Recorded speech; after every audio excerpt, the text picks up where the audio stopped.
Every decision we make to win. And our best chance to win is to hire the very best riders in the world. Everything is set back to even at the beginning of the season, but the field is so talented this year, it's crazy competitive. Yeah, man, I just got goosebumps talking about it. The rivalry is definitely not getting any smaller, I can tell you that for sure. We got 3 newcomers, Greg, but they're not really newcomers. Going from 2 riders to 3 riders and really completing the Indian Motorcycle Wrecking Crew, we can fill top 3 podium stats now. Loris Baz hard on the gas and to the stripe, and Baz is going to win!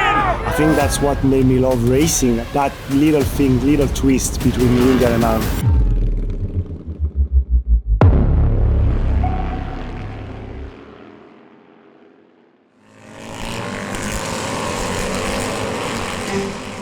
As soon as Indian made its first motorcycle, they raced it, like immediately from the prototype onward. Racing's always been an important facet of the Indian motorcycle business in product development and making the bikes better and faster and more reliable. Indian Motorcycle is racing. It's in our DNA. It goes way back to when we started. We bring our best innovation to the bikes that are on the track, and then we bring that to the street. Indian Motorcycle was forged in racing. Hendy and Hedstrom met at a racetrack. Hendy was a prolific bicycle racer. Hedstrom was an amazing engineer. Hedstrom made pacing motorcycles that would go out in front of the bicycles and essentially block the wind. Lo and behold, he built the most reliable cycle pacers of all. George Hendy saw one of his pacers in a race and approached Hedstrom, and a conversation began, and the idea of creating not just a pacing cycle but a motorcycle company arose from that conversation. You got a great bicycle manufacturer, you got a great engineer, stick them together, you've got Indian Motorcycles. I mean, that was the first time you really exposed a larger audience for what today is known as a motorcycle. Before that, it was a novelty. So that's where he developed the original Indian prototype. And that prototype was so good, basically, it became the first Indian motorcycle of 1901. Indian was all about going fast, and that pushed innovation, that pushed progress. Motorcycle racing in the early part of the century was either road trials or on dirt tracks. As you can imagine, these bikes that had really crude front suspension and no rear suspension was a little wonky on those dirt tracks, but it encouraged the development of faster racing motorcycles. When you look at what Hedstrom actually did in those early days, how he took a motor and started improving it, and they ran really, really good, and they were fast, and Hendy saw it. Indian introduced total outer space technology. They built their first 8-valve, overhead valve racing motor in 1911. They were raced in the United States, they were breaking speed records all over the country, they were even raced in Europe. Indian Factory sent a team to England to race at the Isle of Man. Indian began its worldwide footprint and was in fact the largest motorcycle factory in the world by 1911. This was high tech back in the day. This was state of the art. And this kind of spirit and mentality, it's the foundation of the company. And it feeds into everything we do also today. 2025 marks the return of the Indian Motorcycle Wrecking Crew. It was an amazing group of guys back in the late 40s, early 1950s that anytime they showed up at a flat track ruined everybody's weekend. And now we've got it again with Loris Baz, Troy Herfoss, and Tyler O'Hara. As well, Loris Baz on the bike this year as well. Big change for the team. Making his move over, going to compete for the full season here in Mission King of the Baggers for Indian. I grew up all my life in the racing. I'm named Loris because of Loris Capirossi. He's been a world champion 125 in 91. I needed an engine. I didn't want to do anything else, any other sport. If it didn't have an engine, I had no interest in that. I always said I'm going to be a professional motorcycle racer when I was 6, so I guess it's what it is.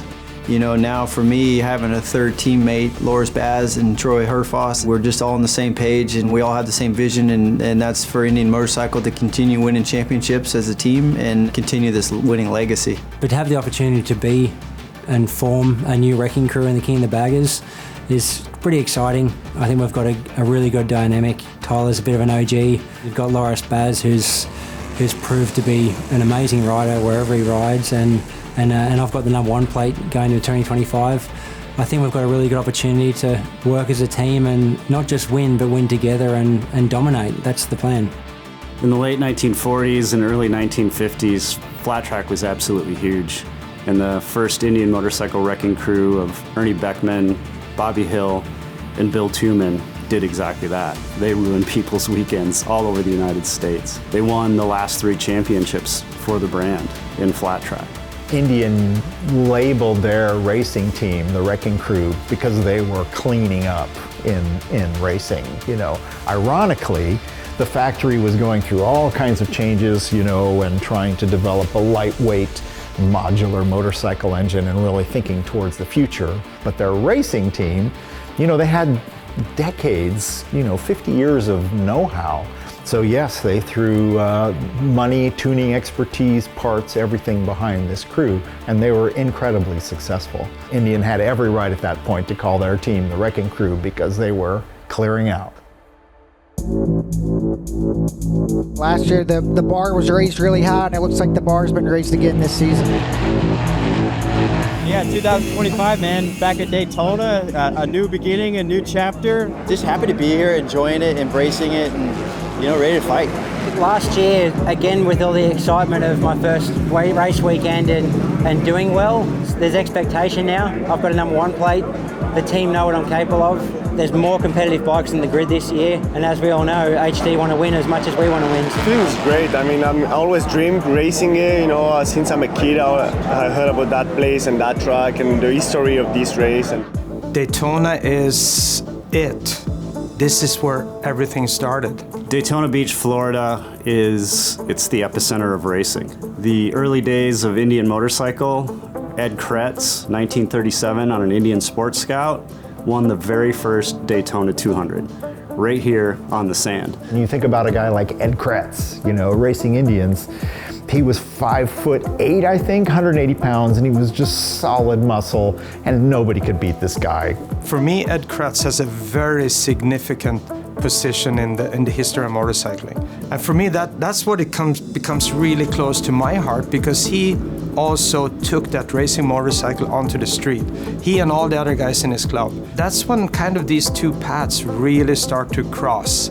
You have the whole, what will become the custom motorcycle culture, the street culture, and it crosses with, you know, hardcore racing. And for me, it's that racing spirit. It goes so much with our brand. It's in the air, it's in the tarmac, it's in the sand. Everything is set back to even. It's the beginning of the season. All comfy again, back home. Look, I feel better and better. Yeah. Get in there and ruffle some feathers. you know, I didn't know what to expect coming into Daytona. There is a lot of things that you don't know, and I'm just gonna take it race by race. You know, I feel like what the teams and what the brand need, and at the end of the year, like, I want to win. So the lights go off. Here we go. We're going racing. It looks like Kyle Wyman got a good launch, and he's going to hold the inside line, and it's going to be the 33 who leads us into turn one. Oh, man. And an accident. Down goes a couple riders. Loris Baz and James Rispoli, two veterans of racing in Europe, down in turn number one. Yesterday was a tough day at Daytona for the new Indian motorcycle wrecking crew. I mean, right off the start, turn one, Loris Baz gets slammed into by James Rispoli. High sides him, injured, stitches. I just want you to have a good start and try to be right behind Kyle and Troy after turn one, and that's exactly where I was. It doesn't look so big when you see it, but like the impact I was like, yeah, really big, and I had a massive cut in my elbow, 5 or 6 stitches there, and yeah, it was pretty banged up everywhere, but yeah, there's nothing we can do, you know, so you just look in the future, and the future is race 2, and then next run in Atlanta. But now it's time to get after this 8-lap affair for Mission King of the Baggers, race number 2. Here we go when the lights go off. Clutches are out, we're rolling. Here's turn number 1. It's a left turn, Kyle Wyman bends it in. Loris Baz looking for some room on his teammate. Come on. This guy won the championship with grit last year. The number 1 SNS Indian motorcycle, that's on a Challenger. Troy Herfoss goes onto the banking, and we're gonna see how these two American Iron machines face up on the high banks of Daytona. We got all the factory Indians and all the factory Harleys. Oh, Bradley Smith! Bradley Smith tips off. So this is all racing as Kyle takes over the lead from Herfoss. Come on, let's see this single fast. Come on, bud. First full lap goes to Loris Baz, 150.422, fastest lap of the race. For Loris Baz, he's still learning the track. This is his first time circulating Daytona on the high banks, albeit on a bagger. Loris Baz, right now, the Frenchman, very impressive performance. James Rispoli has hits gone the deck. down in turn number 6. To be hitting top gear right about now, and he's going to be getting sucked into the draft pretty violently at this moment, and you're going to see him pull to the right side of Kyle Wyman. Here they go to the stripe. They come. Wyman turns it left and wins the race by 56 thousandths of a second, and Herfoss thought he had timed it perfectly. A podium for Loris Baz at Daytona, a track that he has always wanted to race with stitches in his arm, you guys.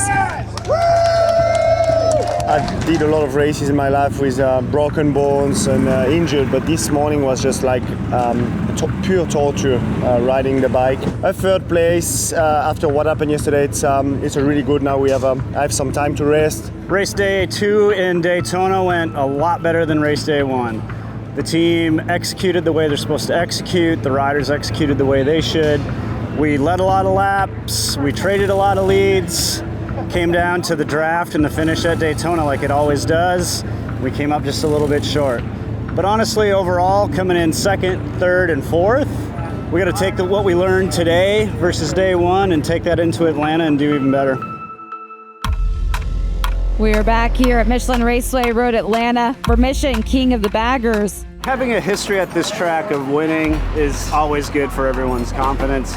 Having a history of winning in the rain, is always good for everybody's confidence. It's a challenging track. I love the layout, I love the track, but you need to feel confident with the bike, and the bike needs to give you the trust to push. I've never been really lucky in this track, but I loved it, so we're gonna try to turn the luck around this weekend. We're getting ready to go racing here at Mission King of the Baggers, race number 1. When these lights go off, it's a wet racetrack, and away we go, and it's the 33 of Kyle Wyman who's going to lead us into turn number 1. First 20 seconds in Atlanta is so important, especially in these kind of conditions. Now, as Kyle Wyman looks to be streaking away, but he's got Troy Herfoss directly behind him. Baz goes around the outside of Rispoli as they go down into turn 10. So you got 3 factory Indians and a factory Harley sandwich at the moment.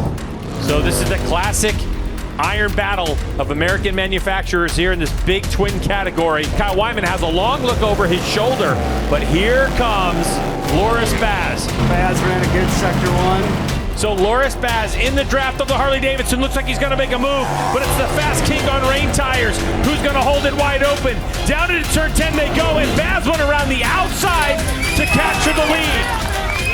Here comes Loris Baz, hard on the gas behind the bubble and to the stripe, and Baz is going to win on his factory Indian machine, and it's going to go Troy Herfoss in 3rd place, Hayden Gillum in 4th. I never choose any ride in my life without wanting to win. I always tried my best.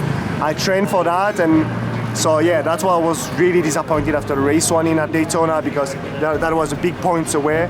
And yeah, I'm happy. I mean, you never know if it's gonna come, but you work for that, and I'm proud of the team are doing, and we're working pretty well. The heritage of Indian Motorcycle is to develop champions. We've had so many champions in the history of our great brand. And to see somebody like Loris come out and just want it and dig deep, he's reflective of our past. He's reflective of the people that came before us. He's reflective of Indian Motorcycle and the Wrecking Crew. So it was good to put a stamp of validation on that today with the win.